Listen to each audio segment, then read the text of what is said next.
Ladies and gentlemen, good day and welcome to the Rashi Peripherals Ltd Q3 FY'24 earnings conference call hosted by ICICI Securities. As a reminder, all participant lines will be in the listen-only mode. There will be an opportunity for you to ask questions after the presentation concludes. Should you need assistance during this conference, please signal an operator by pressing star and then 0 on your touchtone phone. Please note that this conference is being recorded. I now hand the conference over to Mr. Aniruddha Joshi from ICICI Securities. Thank you, and over to you, sir. Yeah, thanks, Darwin. On behalf of ICICI Securities, we welcome you all to Q3 FY'24 results conference call of Rashi Peripherals. We have with us senior management represented by Mr. Kapil Pansari, Managing Director, Mr. Rajesh Goenka, CEO, and Mr. Himanshu Shah, CFO. Now I hand over the call to the management for initial comments on the quarterly performance as well as 9 months FY'24 results. Then we will open the floor for question and answer session after the management initial speech. Yeah, thanks, and over to you, sir. Thank you, Aniruddha. Good evening to everyone, and thank you for joining in. It is my pleasure to start I am Kapil Pansari, Managing Director of Rashi Peripherals. Thank you for joining in, and it is my pleasure to start our very first presentation of Rashi Peripherals Ltd Quarter 3 2024 results. We had an overwhelming response 2 weeks ago with share subscription demand beyond our expectation, and we thank everyone for the confidence relayed upon us. Now, to begin with our call, I would like to start this presentation, our first presentation, with a brief overview. Rashi Peripherals Ltd is one of the leading and the fastest growing national distribution for global brands in India for ICT products. In parlance, we call IT products in the country. What we have created is that in about 34 years of our operations, we have grown at a CAGR of 23% for the last 20 years. During this journey, we've also created one of the largest distribution networks in the country with presence in 50 cities, with service center, with warehouse, with sales office, and with entire branch operations. What is different and unique about us is that we are a 360-degree approach company which does pre-sales, sales, post-sales, and warranty solutions, all 360-degree operations. We work with some of the best global technology brands, to name a few, like NVIDIA, Intel, AMD, HP, Lenovo, Asus, etc. And today, we are proud to say that we are a distribution company for more than 52 brands across this segment. Our product portfolio ranges right from 200 rupees of a pen drive up to an artificial intelligence machine that costs an average ASP of more than 1 crore. And we are one-stop shop for all the needs of the IT hardware products. Our business is divided into 2 verticals. One is called the Lifestyle and IT Essentials, LIT, which is our traditional and the base of the organization. And the second business vertical is Personal Computing, Enterprise and Cloud Solutions, PES, which is far newer and where the growth of the organization comes maximum from. What is unique also is that with this presence in 50 cities, we cater to more than 680 locations across the country,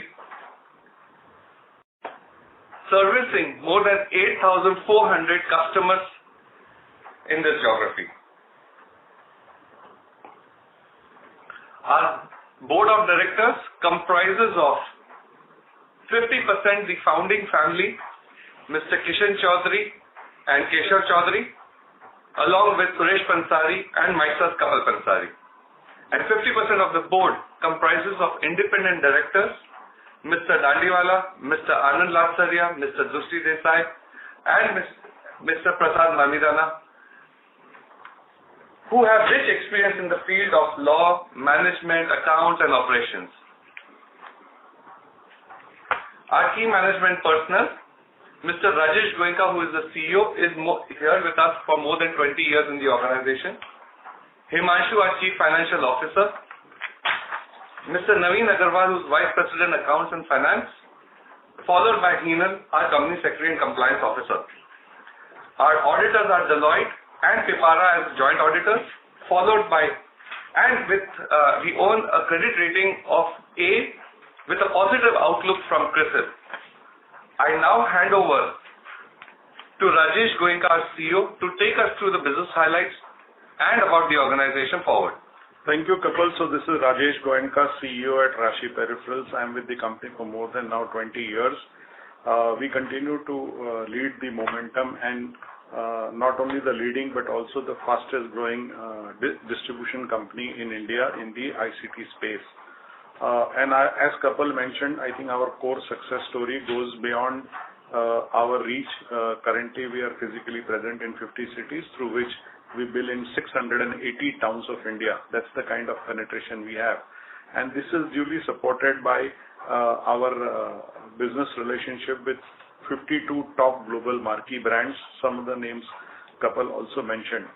And here I want to highlight specifically is one of our core strengths. Rashi Peripherals has a very unique proposition of more than 10,000 products, starting from a 400 rupees pen drive to an artificial intelligence machine which costs more than 1 crore rupees. All this is ably supported by our ERP infrastructure. Again, we were the initial companies in the country to implement SAP, and right now our entire infrastructure runs on SAP HANA. As a result of this, we have been able to consistently deliver good financial performance in last 34 years of our existence. Needless to mention here, I want to highlight that our co-founders, Mr. Suresh Pansari and Mr.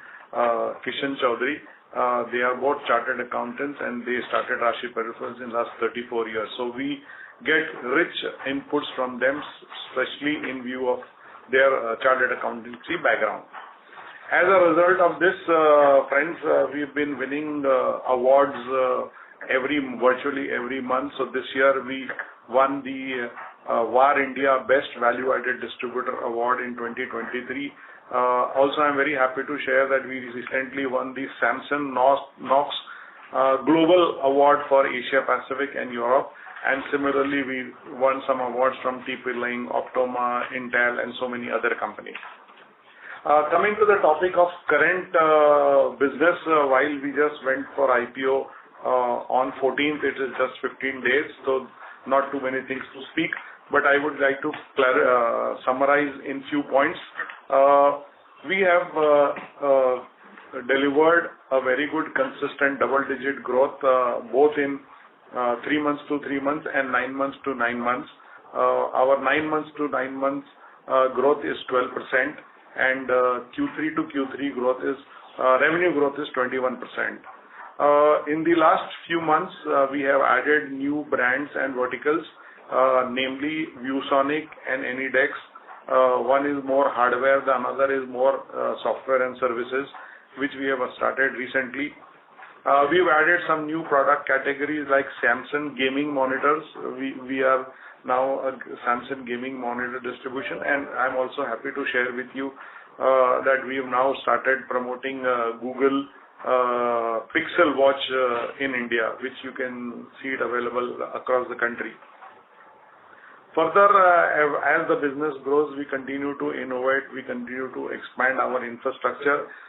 Currently, we have now implemented CRM across West India, which means that all our salespeople, more than 150 salespeople in West India, they have all the data live on their palm. So it's a SAP CRM that we have implemented, and next few quarters we will keep on expanding to other regions. CSR and environment is very core to our heart organization philosophy. So all our 50 branches are e-waste collection centers. Anyone and everyone can walk in at any of our 50 branch offices and he can give e-waste. May not be bought from Rashi or anywhere else. It can be any e-waste. Currently, as we speak, we have already collected some 600 kgs of e-waste, and this drive continues. So that is all I wanted to speak on business side. Over to our CFO. Hi, good evening, friends. This is Himanshu Shah, CFO of Rashi Peripherals Ltd. I would like to start with the financial highlights of the quarter December, which we have just declared today. On quarter-on-quarter basis, as compared to quarter 3 23, we have grown operating revenue. On operating revenue, we have grown by 21%, and on 9-month to 9-month basis, we have grown by 12%. On EBITDA and PAT on 3 months basis, quarter to quarter, EBITDA has grown by 3.35% and PAT has declined by 11.26%. However, this is impact of the revenue nature of one of our subsidiary, which is quantum-wise insignificant, but the revenue swings there on either side. So the impact is that. Otherwise, on standalone basis, on 9-month consolidated basis, PAT has grown by 2.44% as compared to 9 months of the corresponding previous period. EBITDA again on 9-month to 9-month basis has grown by 15.48%, and revenue has grown by 12.47% on 9-month to 9-month basis. Coming back to standalone, because that is the major portion of our results, operating revenue has gone up by 17% on quarter-to-quarter basis on a standalone basis, and 11.8% on 9-month to 9-month basis. EBITDA and PAT stands growing at 20.26% on quarter-to-quarter basis and PAT at 13.61%. On 9-month to 9-month basis on standalone basis, EBITDA has grown by 15.06% and PAT has grown by 4.77%. Our dependency on top 5 vendors on standalone basis remains in the range of 68 to 70%, improving in the current 9 months by a little of 2%. That is the financial highlights from our side. Now we are open for questions. Yeah. Thank you very much. We will now begin the question and answer session. Anyone who wishes to ask a question may press star and 1 on their touchtone telephone. If you wish to withdraw yourself from the question queue, you may press star and 2. Participants are requested to use handsets while asking a question. Ladies and gentlemen, we will wait for a moment while the question queue assembles.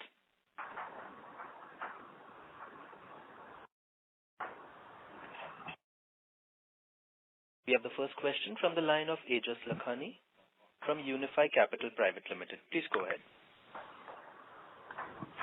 Yeah. Hi team, congratulations on a successful IPO. Since this is your maiden call, Kapil, can I request you to please call out the growth drivers that we should expect or anticipate in FY'25? That's the first question.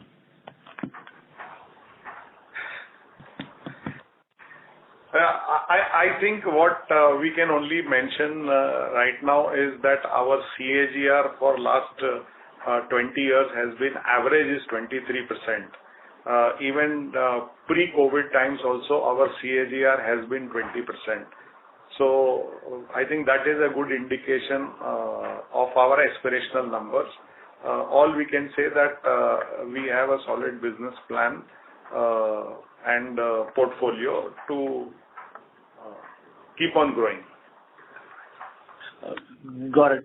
Sir, Rajesh, could you call out, is there any seasonality to the business where first quarter is strong and the rest of the quarters are slightly weak? Is there any seasonality? Yeah, absolutely. So I always say that the Q2, September quarter and March quarter, there is always a competition between the two, because September quarter is an online and consumer quarter and March is a commercial corporate quarter. So sometimes September quarter is higher, sometimes March quarter is higher. Other 2 quarters are more or less similar.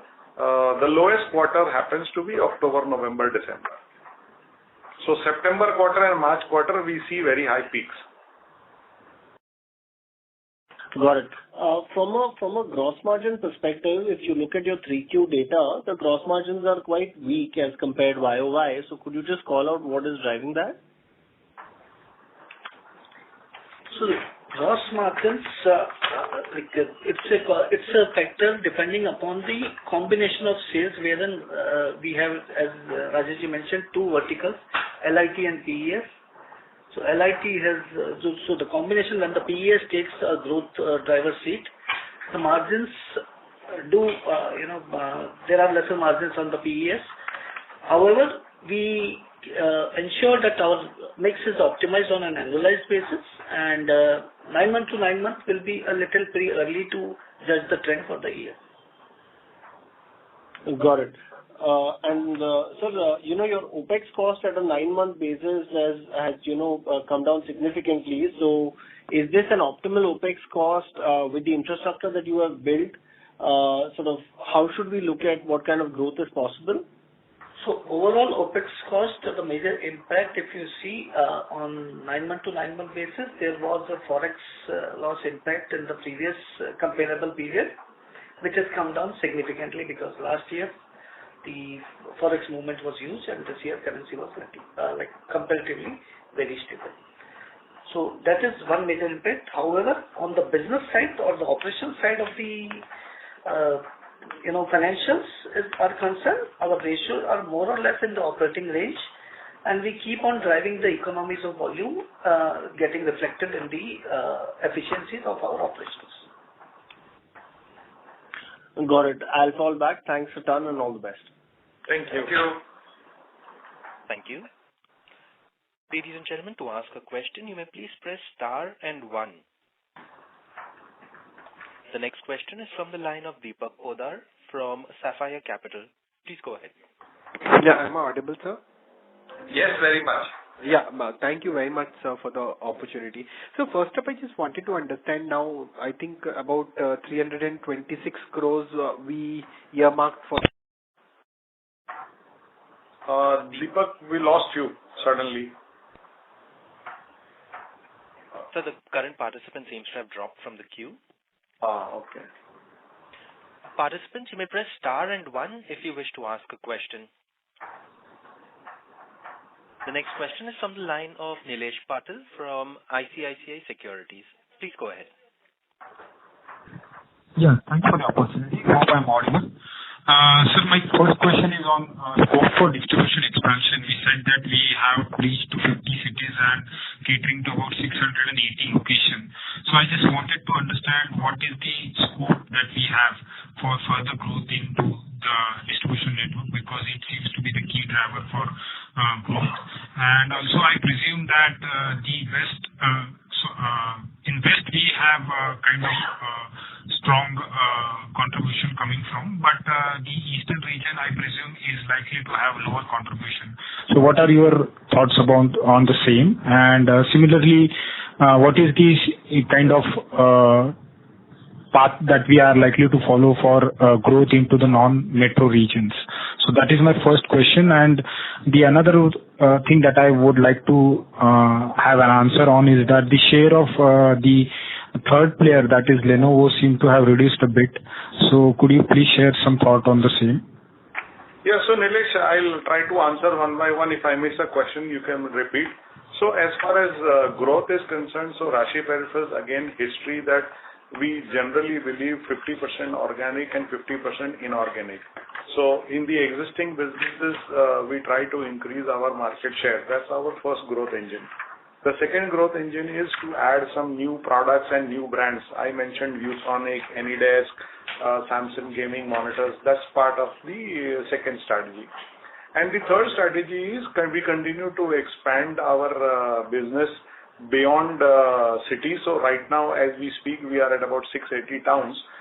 It's a continuous process. We keep on expanding more city coverage and more partner coverage. So currently we have 8,400 partners or customers. So all a mixture of these three has enabled us to sustain our growth momentum, and we are very confident to sustain. So that's one first answer. The second is, as far as region is concerned, the good thing with Rashi Peripherals is we are equally balanced in all the 4 regions of India. First and foremost, I want to clarify to everyone that at Rashi Peripherals, we do not have a regional structure. Every state is a region.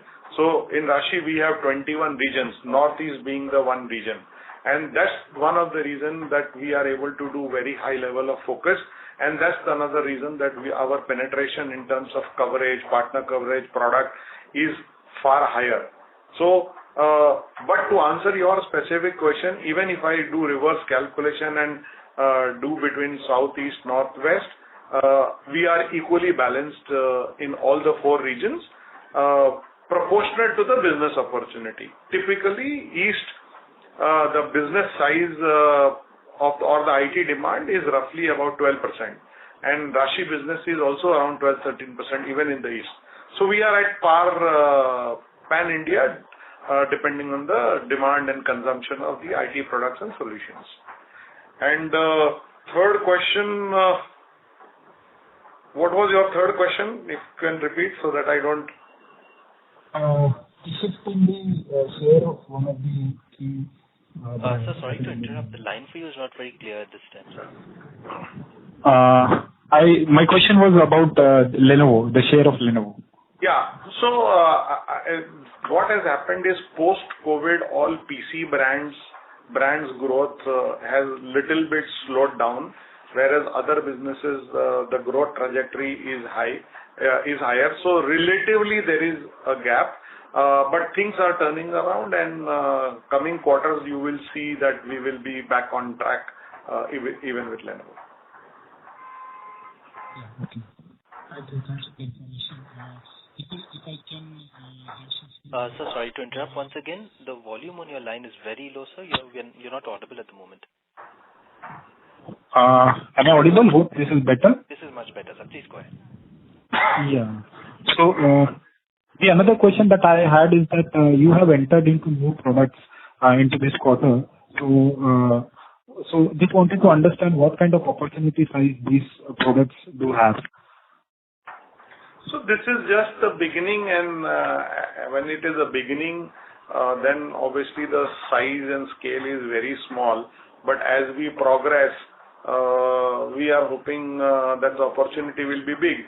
But simple answer for understanding is I mentioned Samsung gaming monitor. So you can understand the gaming industry in India is growing rapidly. Second, I mentioned about ViewSonic LFDs. Right now on highways and every office and corporate, we see large format displays. Again, that demand in India is shooting up. So we wish to become a substantial player very soon. Yeah, okay, sure. Thanks for the information. And my last question is, you mentioned about 23% revenue CAGR for last 20 years. So is it fair to assume that we will continue to outpace that number going forward for FY'25? So this is Kapil Pansari. I would like to take this question. If you look at historically, we've grown at 23% CAGR for 20 years.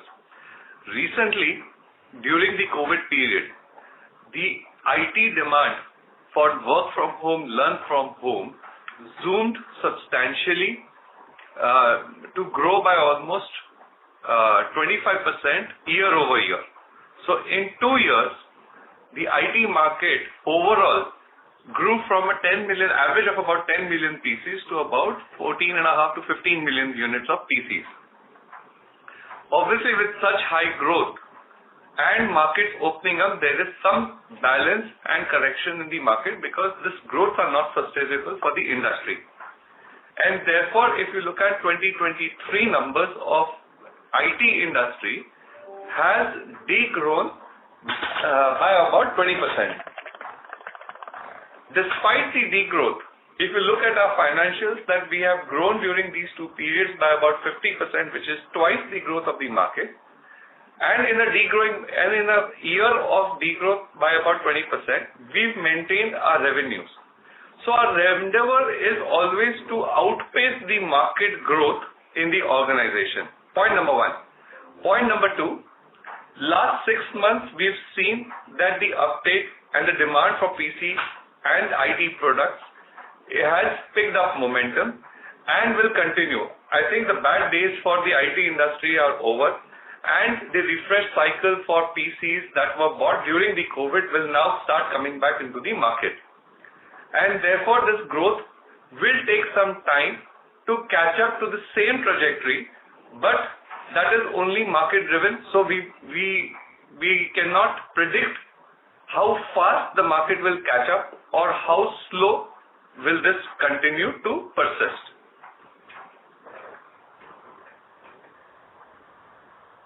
Yeah, sure, sir. Thank you. Thanks a lot for the detailed answers, and best of luck for future. Thank you. Thank you. Participants, if you wish to ask questions, you may press star and 1. The next question is from the line of Deepak Podar from Sapphire Capital. Please go ahead. Yeah, I'm audible now, sir? Yes, Deepak ji. Yeah. So, just first up, I think the IPO proceeds that we would have got about 326 crores. We were planning to repay the debt. So has that been repaid, and what is the outlook on the interest cost going forward now? So, like we have repaid. First question answer is we have repaid the 326 crores worth of debt as projected in our object clause, and our entire debt was in the form of working capital limits from banks, which were at an interest rate of averaging around 8.25% to 8.5%. So we'll be saving interest portion on that front. So 8.5% on 3 years. So about annually we might save about 27-28 crores, right? Yeah. So after tax will be the impact little less, 25%. No, so I'm talking about the interest cost that we were. Yeah. And that this would have happened in mid-Feb, right? So somewhere around mid-Feb. Yeah. So we have repaid it last week, like later part of the last week. So yes. Understood. Right. Between 20 to 25th Feb. Yes. Okay. Fair enough. I got it. And I think in one of the earlier participants, you mentioned that whatever CAGR we have seen in last 20 years of 23%, that is the aspiration going forward as well in terms of CAGR, right? Yeah, but Kapil also explained that 2 COVID years there was a very high demand. Then post-COVID 1 year the demand was minus, but we've still doubled our growth as compared to market, and currently the market is in the reviving stage. So far so that 9 months we are right now at about 12%. Correct. Yeah. So you can see things are improving. Things are improving, yeah. So, okay, fair enough. And in terms of margin, the kind of business we are in terms of distribution, what's the margin range that we aspire for or would want to see as a steady state basis, irrespective of the product mix, or how do we see that? Yeah. So we in this industry is of very matured margins, and EBITDA level is more relevant for our industry, and we expect around 2.5% to 2.7% of EBITDA in a longer run perspective.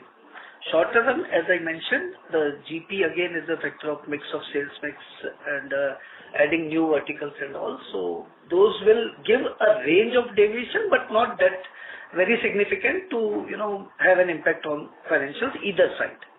Fair enough. I got it. So on steady state, 2.5 to 2.7% would be a EBITDA margin we generally look at, right? Yes. Okay. But generally the kind of business we are in, it's more of a volume game, right? I mean, you want to increase your brands and kind of scale up your revenue. So that's how, maybe some of your peers in this industry or in this distribution business would have scaled up. So what are our strategies to kind of scale up our revenue over next 5 years? I mean, some of the drivers you mentioned was inorganic as well as organic, and you want to expand geographically or expand partners. So just wanted to know in more details these points that you highlighted. So thank you, Deepak ji. Our business, as you rightly mentioned, it is a working capital driven organization. And the way this business works is that in distribution, we rely on our creditors to supply us on credit, and they evaluate our books stringently our performances, etc., to assign a credit limit based on that. The second component, while we buy the goods on credit, we hold inventory across the geographies of 50 locations in 62 to 63 warehouses, and then we sell to the customers on credit.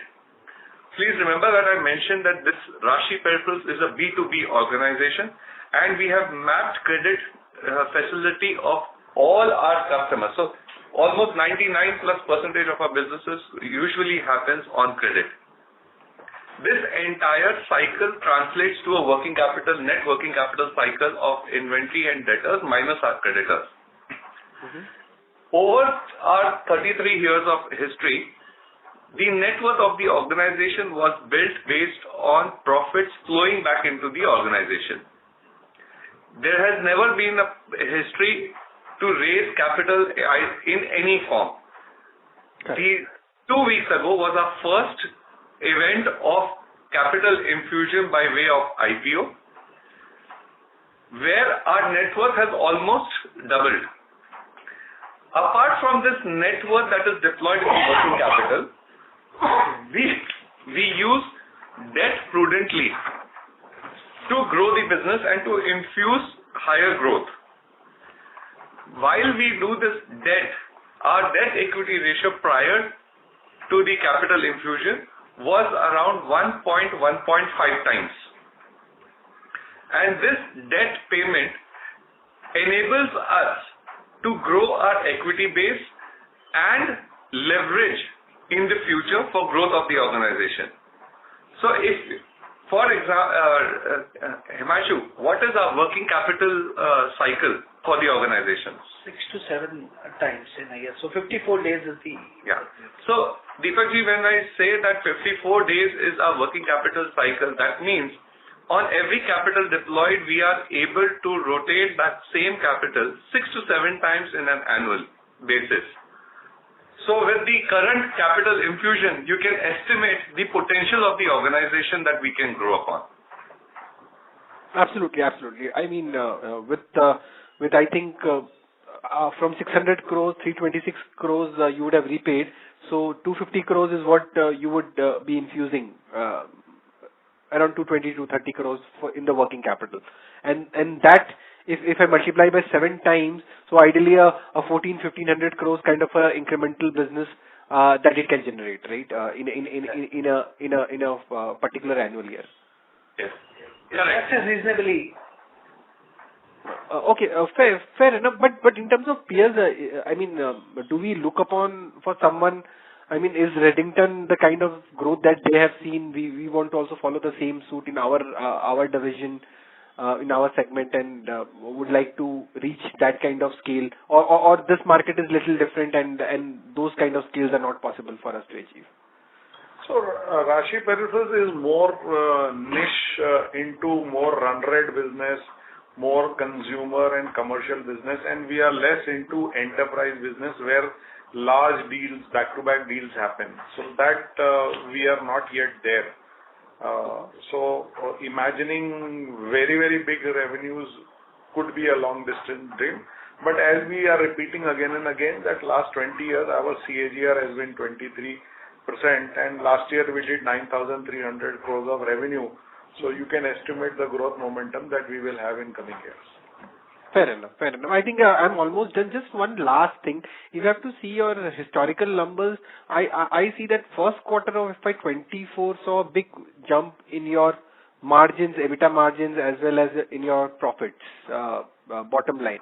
So what was the reason for that? I think what I see is that 3.7% EBITDA margin with 50 crores of PAT, if I derive the number from the data you have given.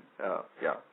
Yes, so again, it's a factor of sales mix and the operational efficiencies which were there in the volumes. If IASP products are sold more or PES, then it gives operational efficiency also more.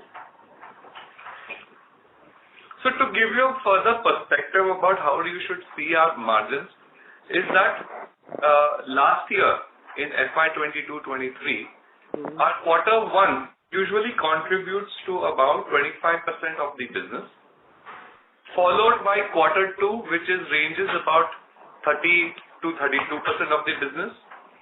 Quarter 3 is the lowest at about 20% of the business, and the remaining obviously in the quarter 4 number that we achieve.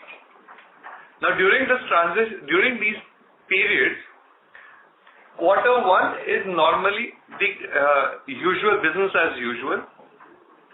Quarter 2 is dependent heavily on the large format retail and online businesses because it's this festive period, and festive period sales on online is higher, where online sales margins are a few percentage lower. On quarter 4 basis, which is our second largest or the largest, what Rajesh mentioned, that there's a fight between these 2 quarters. Our quarter 4 is usually the corporate business and the larger businesses due to IT budgets, due to depreciation advantages. There are certain investments on the IT front where these margins get balanced off, and our general trade business happens much larger than during that happens in quarter 2. So on an annualized basis, these margins average out. So quarter to quarter, there's always a variation of highs and lows. Okay. But the margins can also be so volatile? Within the quarters, yes, they compensate each other because it's a running account business. However, on an annualized basis, the volatility is not much because this, as I mentioned, this industry is of very matured margins and the very finely defined associated risks. So beyond that, if anything comes up, it gets compensated within the system. Fair enough. I think most of my questions have been answered. Thank you so much, gentlemen, for answering it, and all the very best to you. Thank you. Thank you. Ladies and gentlemen, to ask a question, you may press star and 1. We have the next question from the line of Chanakya with Markets Chanakya. Please go ahead. First of all, congratulations on a successful IPO. I have a couple of questions. Firstly, you mentioned about the forex volatility that had caused the OPEX to come down. So is this an ongoing phenomena, and what percentage of the total, what percentage of the total expenses are in forex, or is it like you're totally purchased in forex and we have to pay in USDs? If you can throw some light on that first, then I'll go on the other question. Sure. So out of the overall distribution revenue that we have, about 40% of our revenues is dollar-based businesses where we import from the factories where our global technology brands don't have logistics setups in the country. We go through the process of importing, doing custom clearance, complying with various customs and import laws, and then and they are all on credit. So 40% of our business has forex exposure to the organization. Balance 60% is local rupee purchases, wherein either they will have factory or the brands have themselves imported in India, and through their logistics arm, they invoice to us. So there we do not have any forex exposure. It is the direct imports where we have the forex exposure. The way it works is that normally we get about 30 to 45 days of credit from these brands, and we hold inventory on an average of about 50 days of inventory on our books. And during this course, our payables are after the due date of the purchases. So therefore, we have the flexibility of repricing it into our equation. So giving you an example that right now the forex is hovering somewhere about 83, our costing is above 83. So we do repricing of our products. The reason we are able to reprice it because we are B2B, we are not retail. So therefore, the market is driven based on an MOP, which is market operating prices, and not based on fixed prices. So we have a tendency and capability to increase our pricing in case the dollar appreciates or depreciates both ways. Now the impact that happens of Forex is that while we have repriced it, the Forex expenses that comes on our P&L statement, whereas our pricing and the impact comes on our operating margins and operating revenues. This is one part of the portion.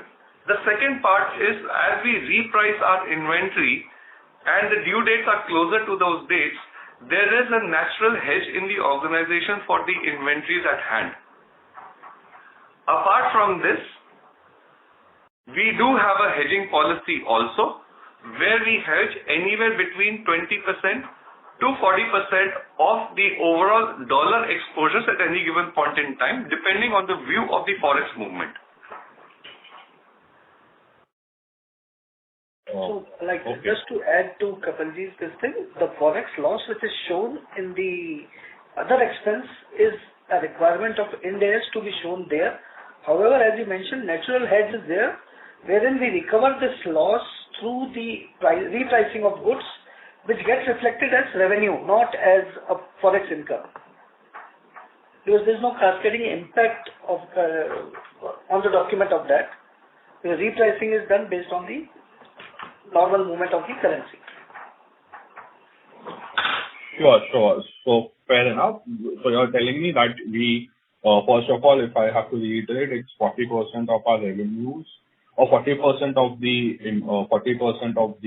COGS, I would say, is impacted by Forex, and we do have a natural hedging policy, or we are able to increase or decrease the prices and recover it. But is there any chance in, a remote chance where we miss this hedging and it does come into our P&L, or it does impact us in past 20 years that you have, the history that you have? No, there are no such instances of that, because as we mentioned earlier also, we implemented SAP in 2005, which gives us visibility online. All the operations are on SAP. So we keep close track on these movements and the inventory movements. Secondly, our credit terms with our suppliers and to our customers net of each other in terms of 30 to 45 days, and our inventory investment is 50 days. So there's always inventory in hand which allows us scope to pass it on. And just to avoid any mismatch in the cascading effect, as you mentioned, on hygiene, we hedge 20% of the dollar exposure. So in the past, there are no such losses or suffered on Forex. No material sufferings. Okay. Thank you.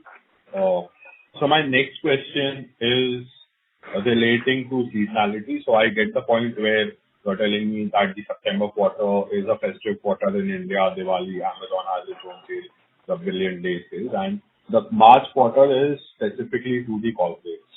Now it's kind of a retail versus corporates, right? So what are the corporates that we cater to, if you don't mind me asking? I'm not asking for names, but if you can give me that, these are listed big companies or maybe banks who wish to change their IT infrastructure, or they wish to buy new laptops for the hiring that has been done, or the perceived hiring. So is it somewhere related to the employment that is created in the economy, plus the renewals that come? So I want to clarify to all our listeners, first and foremost, that Rashi Peripherals is a B2B company. We do not sell anything direct to an end customer or a corporate. However, our business model is very simple. We have three horizontal lines, customer segments whom we bill, and then they in turn bill to an end user. So the first is general trade stores, typically a IT store in Lamington Road on Nehru Place or Ritchie Street or SP Road in India. So there are more than about 8,000 small and large stores and offices is what we build. Second, we build to the organized modern trade. So with the likes of Croma, Reliance, Vijay Sales, Bajaj, Girias, all this. And third is, again, since we are a B2B company, we sell to Apario, we sell to Flipkart, and then they in turn sell to the end customer. So our direct billing to end customer is not there, but it is routed through these three broad customer segments. And then there are further classifications. But we have a separate enterprise vertical which works with large enterprise, which works with government to create the funnel, to create the BOM, BOQ and all that. And then but ultimately the quotation and invoicing is done through a intermediary partner because we are a B2B company. Okay. Fair enough. So just to get the hang of the business model, and I'm sorry. Okay, fine. I won't use. So you use the term Croma and you name the brand. So if the Croma sales are increasing in a particular segment, that would directly affect Rashi Peripherals, right? It will be advantage, not affect. It will be if Croma business increases. Yeah, in a positive way. Yeah, positively, yeah. Yes, totally get that. Okay, so now I come to the level of debt. What is the optimal level of debt that we foresee in the coming future, considering the 20% CAGR that we have achieved in the past and we target in the future? So we, as an internal discipline, we plan to the optimal debt for this kind of business, where the working capital is in the driving seat. 1:1 is a discipline which we would like to have and aspire for, and that also the debt gets built up as and when the business increases. Okay, fair enough. One request, if you could mention your debt to equity levels in your investor presentation. A pretty good job for the first time. The first time you're doing it. Thank you. Yeah, so we will add in our investor PPT original, we had 1:1.5 times debt equity ratio. With this equity raise, it will come down initially, and as the business increases or the growth happens, optimized structure as I mentioned. Okay. One more thing is that we spoke about organic plus inorganic opportunities that the company is targeting. Organized, we do understand that exploring new markets, capturing market share, etc. If you could throw light on inorganic growth opportunities, what would be the ideal scenario in this industry? So inorganic means getting into new products, new brands, and new verticals. And some of the examples I already mentioned, I can add on that Rashi Peripherals has two new verticals which we set up in last 3 years. The first was the enterprise vertical, where we are promoting solutions of server, storage, and artificial intelligence machines. Second is we started a embedded vertical, which is also called as semiconductor vertical now. There we have distribution partners for companies like Micron, which has already set up a fab in Gujarat, Nvidia, Intel, and many other companies. So that is the inorganic growth with new products, new brands, new verticals is what we are aspiring. The second thing I mentioned, organic, is more within our existing businesses. We continue to increase our market share. So some of the products that we do, every year we keep on increasing our market share. So far so that Technopack report says that in the component industry, Rashi Peripherals has the largest market share in the country. While on the same subject, sometimes same product, we have 2 brands or 3 brands who are not competing with each other, but they are complementing with each other. So let's say, for example, audio product, we may have a brand which is at, say, sub 10,000 rupees. The second brand could be between 10 to 25,000 rupees, and the third brand could be 25,000 to a lakh or even more. So it's a combination of. So this is called, we call it as organic growth, and this is inorganic growth. This is our fundamental for our sustained growth trajectory. Okay. Sure. I have one accounting question, if you don't mind. We are talking about standalone numbers here. The subsidiary, the consolidated numbers would include a subsidiary, and what would be that subsidiary? Because I couldn't find the annual report. So we have two subsidiaries, one in Singapore, where we have 75% holding, and the other one is into cloud computing solution, that is in Jaipur, and we have 51% shareholding there. Both are, as far as numbers are concerned, with respect to turnover, asset or PBT, those are insignificant subsidiaries, which are less than 5% and 1%. It's like that. So those doesn't come under the referral instructions. However, the financials gets consolidated. Okay, fair enough. Last question, if I don't mind. The e-waste centers, do we have a revenue model for electronic e-waste or something? Internal revenue model? So there is no revenue model. As I said, that is for green and environment awareness. Since we are also selling IT products, all our 50 warehouses, branch offices, we have made it as a collection center, and everyone can come and give any waste that he wants, free of cost. Then taking it to the central, going to for disposal, everything is done by us. Okay. Thank you. That was from my side. Thank you. Yeah. We have the next question from the line of Aniruddha Joshi. Please go ahead. Yeah, sir, 2-3 questions from my side. One, in between there was a proposal to ban the imports of laptop and manufacture or assemble the laptops within India.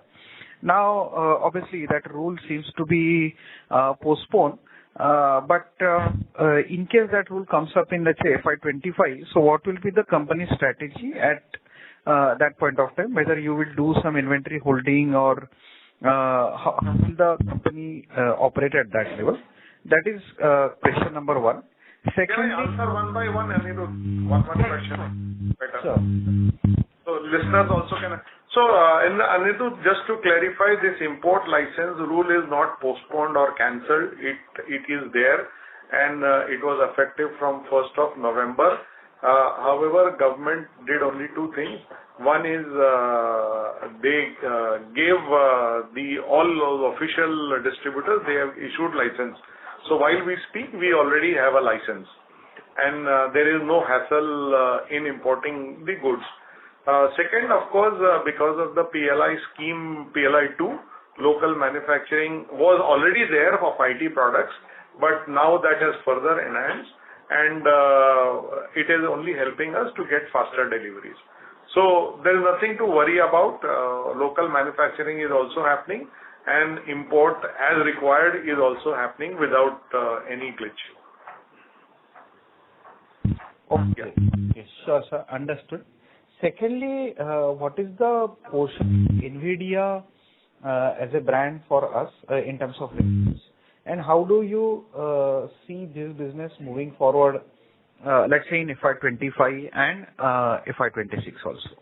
Yeah, so I want to mention this, that Rashi Peripherals is the oldest and the largest distribution partner of NVIDIA. We have been doing for more than double-digit years NVIDIA business. One. Second is, yes, currently our business size of NVIDIA vis-a-vis the overall revenue is small. It is a low single digit. But yes, now you know everything from media. Every day we get to hear. So obviously, business grows, we will also grow. Okay. And lastly, in terms of details, in terms of the growth, that is, if you can share the growth rate on a region-wise basis, east, west, north, south, which is the region which is driving more growth, or metros versus the smaller cities, or urban versus rural. If you can give more color on the growth rates for the company in 9 months. Yeah. So basically, Aniruddha, as I explained earlier, we do not work region-wise, we work on state-wise. So for us, all across the India, growth is almost uniform, but every region has its own seasonality. But I can only share that non-metro business for us is growing faster than the metro business. So top 8 cities we take as a metro, all other cities we take as non-metro. So the growth non-metro is relatively higher, and that's where Rashi Peripherals has an advantage, because we are very uniquely present with 50 cities, office, warehouse and service center, all three put together in 50 cities of India. Oh, understood. That's very helpful. To all the participants on this call, I would just like to mention that one of our independent directors, Mr. Prasad Mamidana, has resigned with effect from 29th Feb 2024, and we will soon be We've intimated stock exchange. We've intimated the stock exchange, and we will soon be looking for another independent director on our board.